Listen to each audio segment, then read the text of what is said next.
October 29, 2013. Looking at the X-ray flux chart out of Boulder, guys. We've had an X2, second strongest flare we've had since this event has started in the last week, when we saw these 4 sunspots become capable of X flares start uh, pulling themselves up on the sun surface. Again, the proton flux has remained elevated. That will be interesting. I'm going to watch it through the entire month because I saw it before with comets. Now, this X flare created 2 events. The flare has directed straight at Ison in the purple square, and the yellow dot is Earth, guys. That's the CME. You saw the double thickness of that line. It was 2 events as it came down.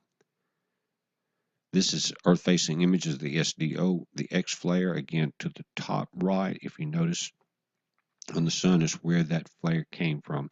That's the direction Ison is coming from too.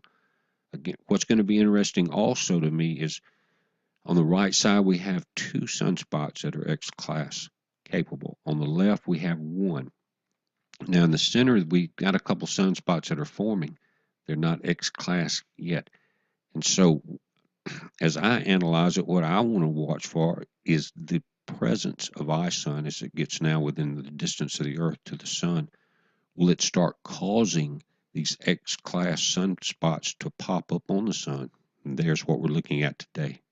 Look at that, man. X2. Brilliant flare. This is on our teal cameras. But again, we've got sunspots on both the right and the left. The center we have a small break, not on sunspots, but on X-class. So is that energy going to continue to pull the sunspots around with it, or will we have a slight break as Ison approaches until the flares that are on the left side get to that point? Don't know yet. The scientists don't know yet. That's why they're not talking about it. It's unprecedented in what we're watching. And to be honest with you, as long as we have some tools available, I trust my research as far as myself just as well as I do anybody that's being fed government information. Look at this, guys, the Enlil solar wind predictor. We watched it for days after days. This goes back to the 28th of this bombardment. Again, is Ison generating it? And we saw yesterday's video of Venus, Mercury, and the Earth. Part is just in that line of fire.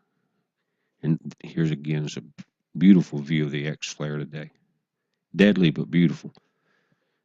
Ison images is what we're looking at today. Again, ground-based. We haven't had a new Hubble or space-based image in a few weeks.